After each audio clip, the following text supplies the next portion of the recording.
तो लास्ट वाले क्लास में हम लोग पढ़े थे सोयल क्लासिफिकेशन के अंदर इंडियन स्टैंडर्ड क्लासिफिकेशन, और इंडियन स्टैंडर्ड क्लासिफिकेशन के अंदर हम लोग पूरे सोयल को दो कैटेगरी में डिवाइड करते हैं, कोर्स ग्रेन और फाइन ग्रेन सोयल।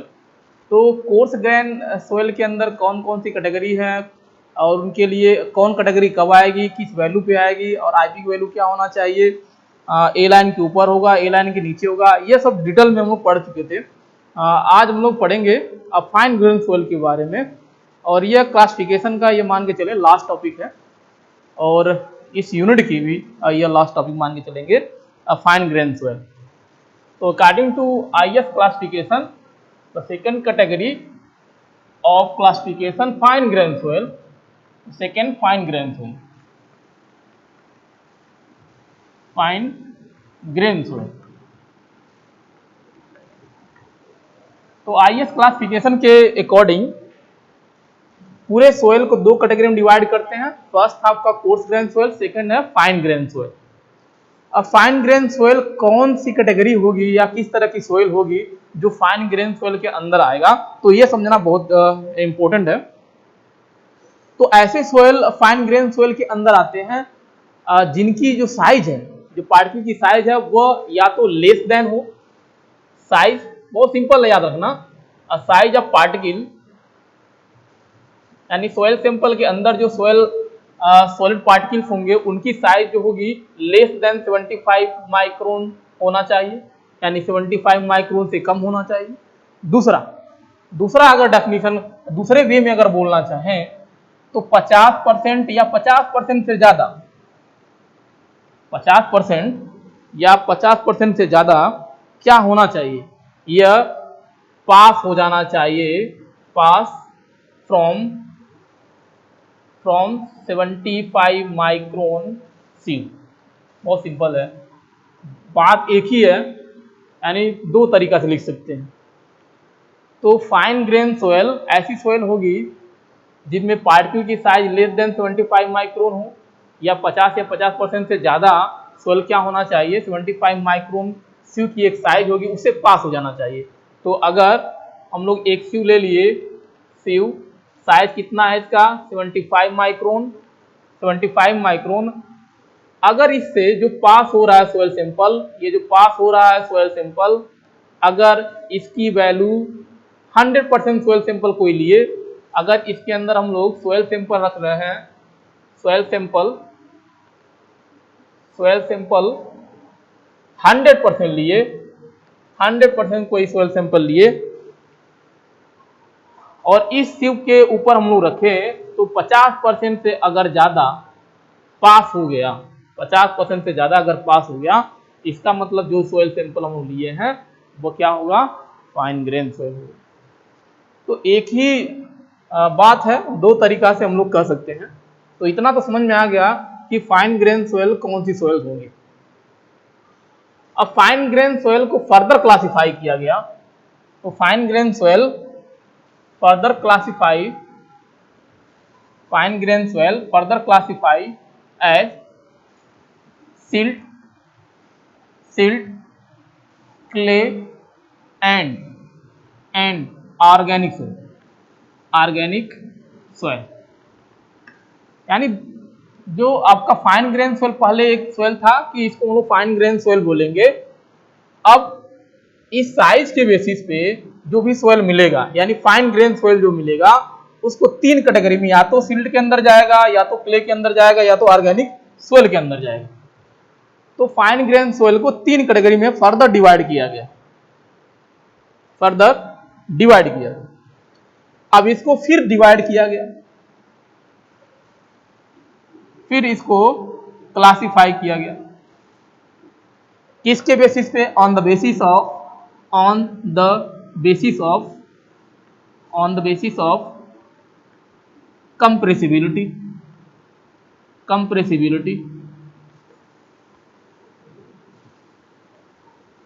बहुत सिंपल है, यानी फाइन ग्रेन हम लोग ये कंफर्म कर लिए कि सोयल क्या है, फाइन ग्रेन सोयल होगा, सोयल है, इसका मतलब यह है या तो वो सोयल सिल्ट होगा, या तो क्ले होगा, या तो ऑर्गेनिक सोयल होगा। पार्टिकल साइज और इनके खुद के नेचर की वजह से इसमें से कोई एक होगा। अब इस तीनों सोयल को हम लोग फर्दर क्लासिफाई किए हैं किसके बेसिस पे? कंप्रेसिबिलिटी के बेसिस पे। तो कंप्रेसिबिलिटी के बेसिस पे जो सोयल होगी, ये तीनों जो सोयल होगी वो तीन टाइप की होती है। अगर कंप्रेसिबिलिटी के बेसिस पे डिवाइड करेंगे तो ये जो तीनों सोयल होगा वो तीन टाइप की होगी। तो उसके लिए एक टेबल याद रखेंगे। एक फर्स्ट कॉलम में रहेगा आपका लिक्विड लिमिट, फर्स्ट कॉलम में रहेगा लिक्विड लिमिट, और सेकंड कॉलम में याद रखेंगे types of soil, types of soil, या कंप्रेसिबिलिटी भी बोल सकते हैं टाइप्स ऑफ सोयल। तो यह याद रखें। लिक्विड लिमिट को हम लोग डिनोट करते हैं डब्ल्यू सफिक्स में एल से, डब्ल्यू सफिक्स में एल से, और परसेंटेज में इसको एक्सप्रेस करते हैं, हम लोग पढ़ चुके हैं। तो अगर लिक्विड लिमिट की वैल्यू, अगर लिक्विड लिमिट की वैल्यू लेस देन 35% है, अगर लिक्विड लिमिट की वैल्यू लेस देन 35% है, इसका मतलब जो सोयल होगा, सोयल मतलब क्या? सिल्ट क्ले और ऑर्गेनिक सोयल। यहाँ पे सोयल मतलब सिल्ट क्ले और ऑर्गेनिक सोयल, तो उसे बोलेंगे लो कंप्रेसिबल सोयल, लो लो कंप्रेसिबल सोयल।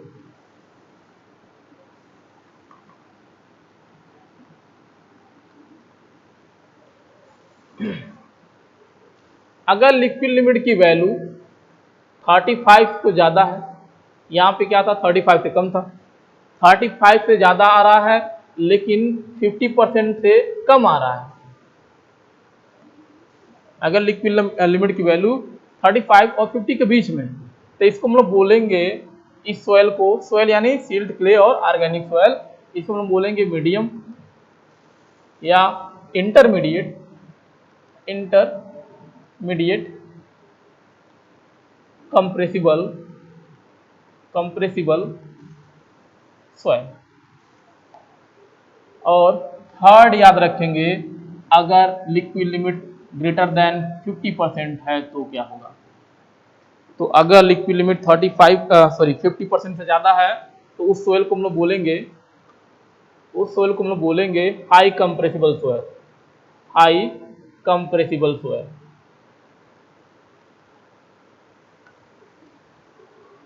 तो लो को हम लोग डिनोट करते हैं एल से, और इंटरमीडिएट के लिए वर्ड यूज करते हैं आई, और हाई के लिए वर्ड यूज करते हैं एच। तो बहुत सारे जब भी हम लोग आईएस क्लासिफिकेशन पढ़ेंगे तो वहाँ पे बहुत सारे नोटेशंस या उनको डिनोट करने के लिए शॉर्ट में सिंबल्स यूज करते हैं, सिंबल्स यूज करेंगे।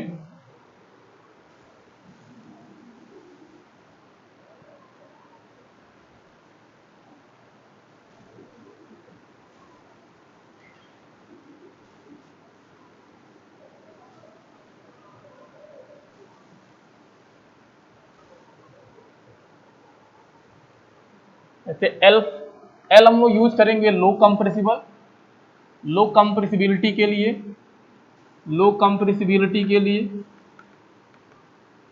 और आई यूज करते हैं इंटरमीडिएट, इंटरमीडिएट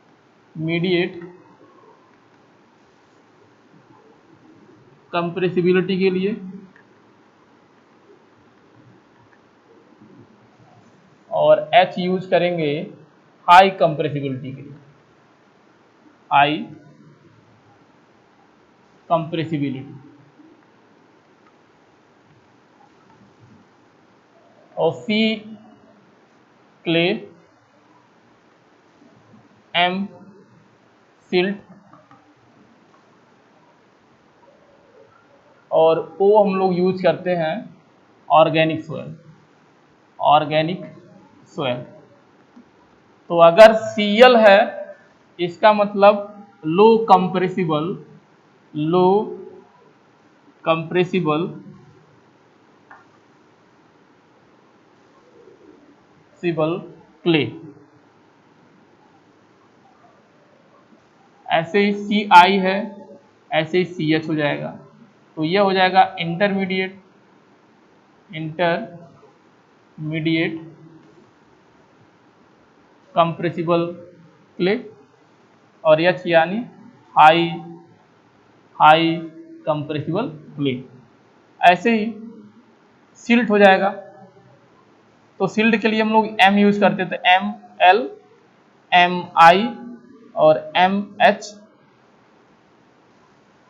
तो यह हो गया आपका लो कंप्रेसिबल कंप्रेसिबल कंप्रेसिबल सिल्ट, और एच यानी इंटरमीडिएट इंटरमीडिएट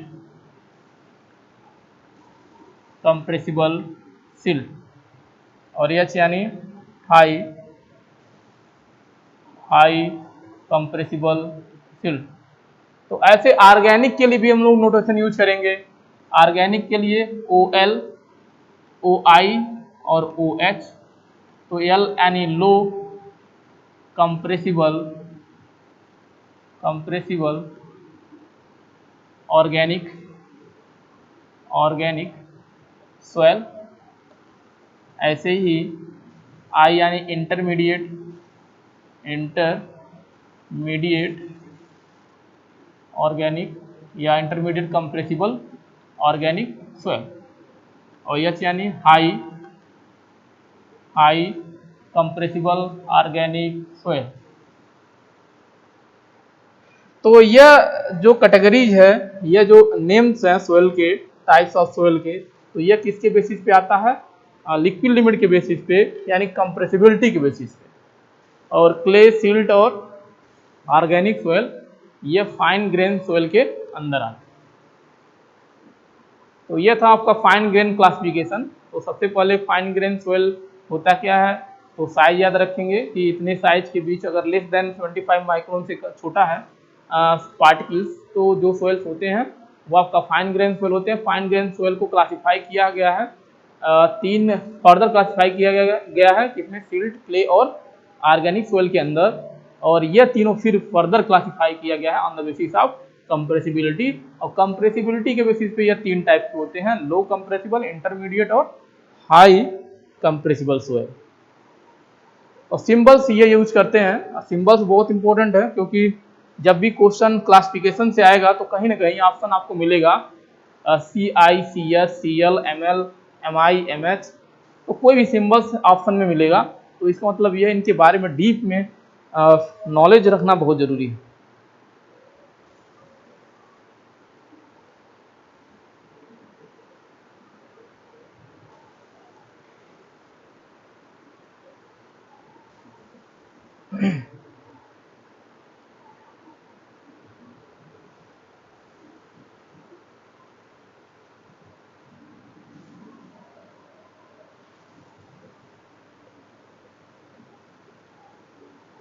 इसके अलावा कभी कभी क्लासिफिकेशन एक यूनिफाइड सॉइल क्लासिफिकेशन सिस्टम भी कभी कभी पूछ लिया जाता है। तो यूनिफाइड क्लासिफिकेशन सिस्टम जो है यह आईएस क्लासिफिकेशन से ही मिलता जुलता है, या कह सकते हैं कि यूनिफाइड क्लासिफिकेशन सिस्टम, तो यूनिफाइड सॉइल क्लासिफिकेशन सिस्टम या यूएससीएस भी शॉर्ट में बोलते हैं। तो यूनिफाइड सॉइल क्लासिफिकेशन सिस्टम ये आपका सिमिलर, लगभग सिमिलर होता है, ऑलमोस्ट सिमिलर कह सकते हैं, almost similar of IS classification. और इसको सबसे पहले जो कॉन्सेप्ट दिए थे यूनिफाइड सॉइल क्लासिफिकेशन का, कैसे ग्रांडे ने दिया, कैसे ग्रांडे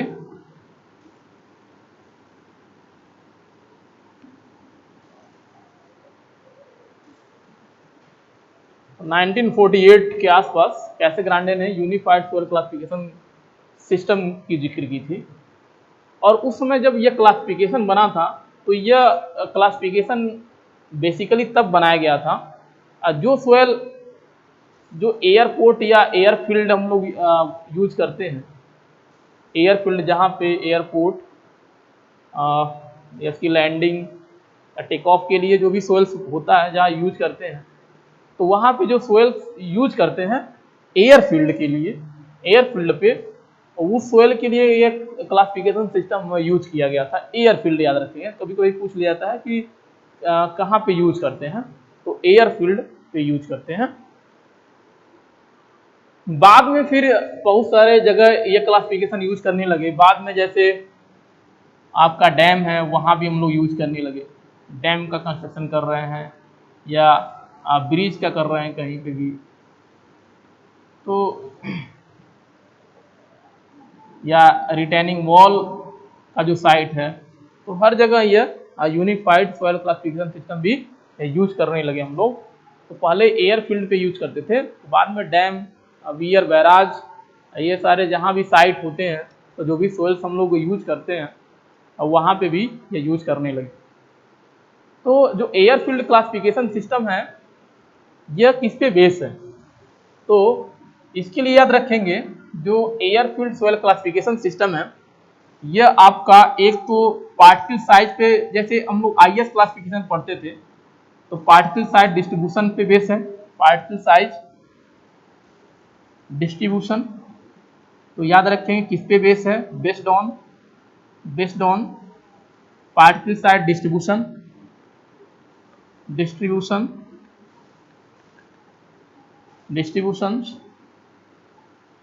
दूसरा प्लास्टिसिटी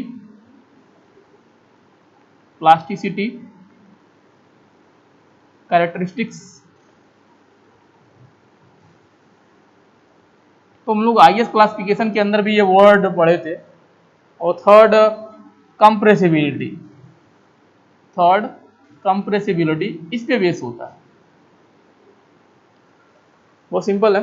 तो आईएस क्लासिफिकेशन जो क्लासिफिकेशन सिस्टम होता है, इंडियन स्टैंडर्ड क्लासिफिकेशन सिस्टम, वो भी इसी पे बेस होता है। Particle size distribution, plasticity, characteristics, compressibility of the soil.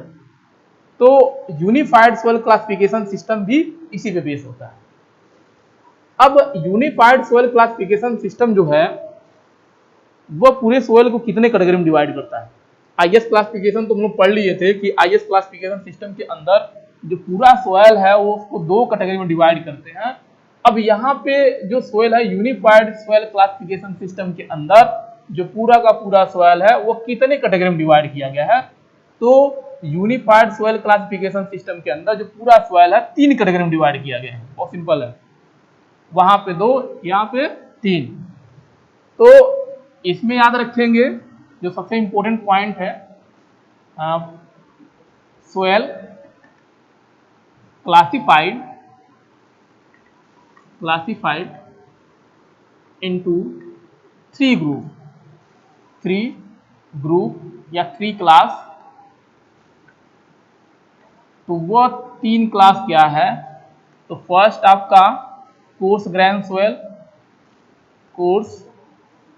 Soil, second fine grain soil, and third पीट। पीट क्या होता है, ऑर्गेनिक सोइल होता है, जो पेड़ पौधों के पत्तियों से जो लिव्स होते हैं उनके सड़ने से, उनके डिस्कम्पोज होने से जो सोइल बनता है उसको बोलते हैं पीट। तो पीट क्या होता है, ऑर्गेनिक सोइल होता है।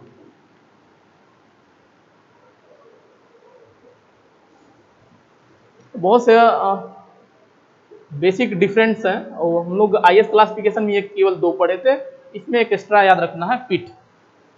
तो यूनिफाइड सोइल क्लासिफिकेशन सिस्टम के बारे में 1-2 पॉइंट जो है डिफरेंट आपको याद रखना है। एक तो पीट, पूरा सोइल जो 3 कैटेगरी में डिवाइड किया गया पीट, और कहाँ यूज करते हैं ये बहुत इंपॉर्टेंट है।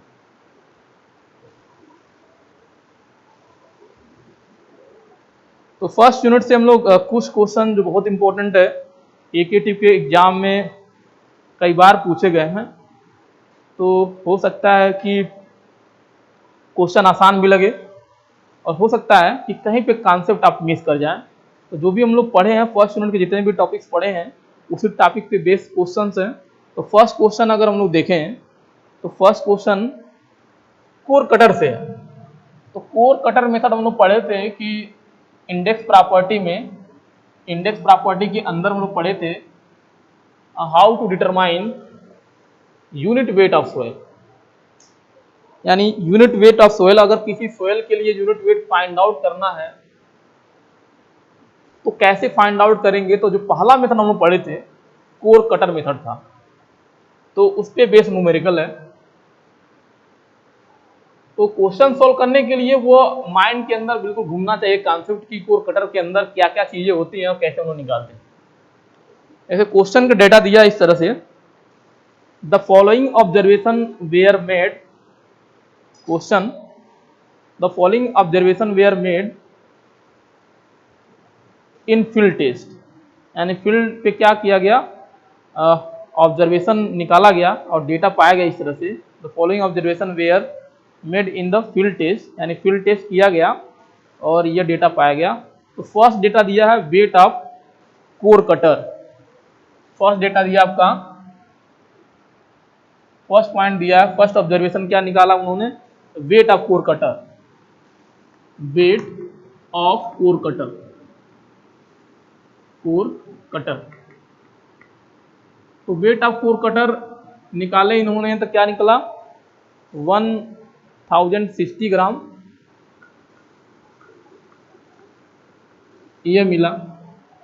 Second observation volume of core cutter 995 centimetre cube, second observation निकाली इन्होंने, तो वॉल्यूम ऑफ कोर कटर यह मिला आपका 95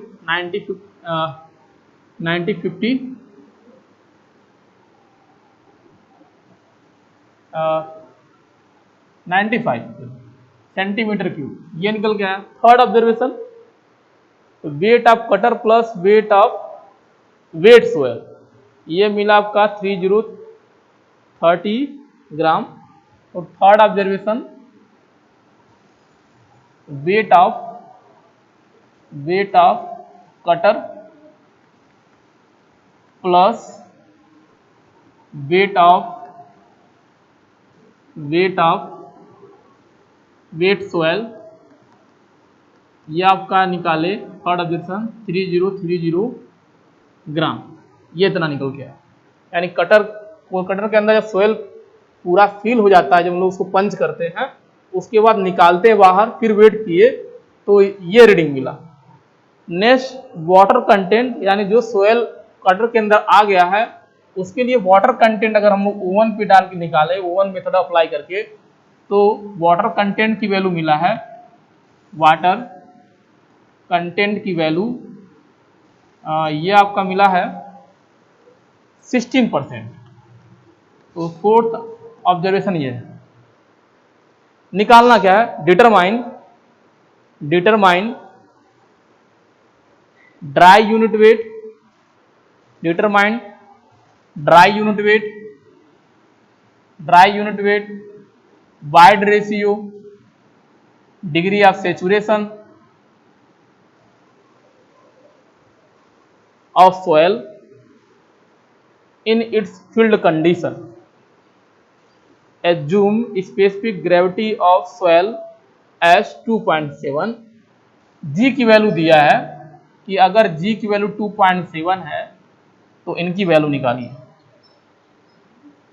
तो इनकी वैल्यू निकालना।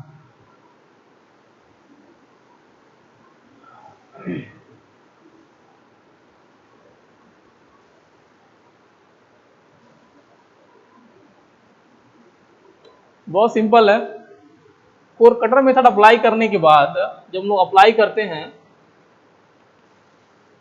कोर कटर मेथड, तो हम लोग लिखते हैं कि बल्क यूनिट वेट, तो बल्क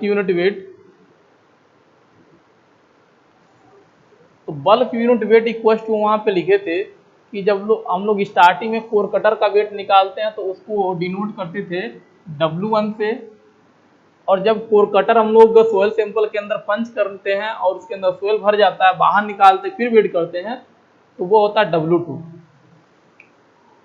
तो फार्मूला हम लोग पढ़े थे बल्क यूनिट निकालने का, W2 minus W1 divide by volume of core cutter, volume of core cutter, ये हम लोग पढ़े थे। तो वही फार्मूला यहां भी लगेगा, सिंपल, कुछ नहीं करना है। तो W2 क्या है, 3030 माइनस 1060 और divide by volume of core cutter, तो 995। इसको सॉल्व करेंगे तो यूनिट क्या आ जाएगा, ग्राम पर सीसी। यूनिट क्या आ जाएगा, ग्राम पर सीसी, सेंटीमीटर क्यूब,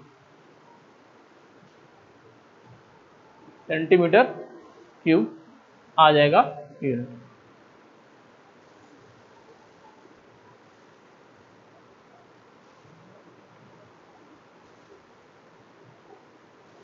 तो सॉल्व करेंगे तो बल्क यूनिट वेट आ जाएगा 1.97 ग्राम पर सीसी, 1.97, यह आएगा 1.97 ग्राम पर सेंटीमीटर क्यूब, पर सेंटीमीटर क्यूब आ जाएगा। और क्या पूछा है हमसे, तो ड्राई यूनिट वेट पूछा है, हम लोग निकाले क्या है, बल्क यूनिट वेट। तो हम लोग पढ़े थे कि dry unit weight equals to bulk unit weight divide by 1 plus water content, 1 plus water content, तो equals to bulk unit weight कितना आया, 1.97 divide by 1 plus water content. Water content की वैल्यू दिया है 16%, तो परसेंटेज रिमूव करेंगे कितना आएगा, 0.16, तो यह आ जाएगा 0.16, तो 1.97 डिवाइड बाय 1.16 सॉल्व करेंगे तो ड्राई यूनिट वेट आ जाएगा आपका 1.698, 1.698 ग्राम पर सीसी आंसर। और क्या पूछा है, तो यह निकल गया। वाइड रेशियो, तो वाइड रेशियो के लिए फार्मूला क्या लगा देंगे, E equals to G gamma W divide by gamma D -1। तो G की वैल्यू दिया 2.7 और गामा डब्लू की वैल्यू 1 ग्राम पर सीसी रख देंगे, क्योंकि यूनिट क्या है, ग्राम पर सीसी, ग्राम है सीसी है, इसलिए गामा डब्लू की वैल्यू 1 ग्राम पर CC divide by gamma D. तो गामा डी कितना आया, 1.698 -1, सॉल्व करेंगे तो E की वैल्यू आ जाएगा, E की वैल्यू आ जाएगा आपका 0.59 आ जाएगा, 0.59। डिग्री ऑफ सेचुरेशन निकालना है, तो डिग्री ऑफ सेचुरेशन निकालना है तो फार्मूला लगा देंगे S into E equal to capital G W water content. तो कैपिटल जी की वैल्यू कितना है, 2.7 क्वेश्चन में गिवन है, ये भी वैल्यू गिवन है 0.16, और ई हम लोग निकाल चुके हैं कितना है, 0.59। तो इस इक्वेशन से सॉल्व करेंगे तो degree of saturation equals to, तो degree of saturation equals to आएगा 73%, 73%। तो क्वेश्चन का सॉल्यूशन देखें तो कोई ज़्यादा दम नहीं है, लेकिन कॉन्सेप्ट आपको याद रखना पड़ेगा कि अगर यह डेटा दिया है तो वेट कैसे निकालेंगे, बल्क यूनिट वेट अगर निकालना है तो कैसे निकालेंगे, तो यह कॉन्सेप्ट याद रखना पड़ेगा। यानी W2 क्या होता है, W1 क्या होता है, यह जानना बहुत जरूरी है, बाकी सॉल्यूशन तुरंत निकल जाएगा।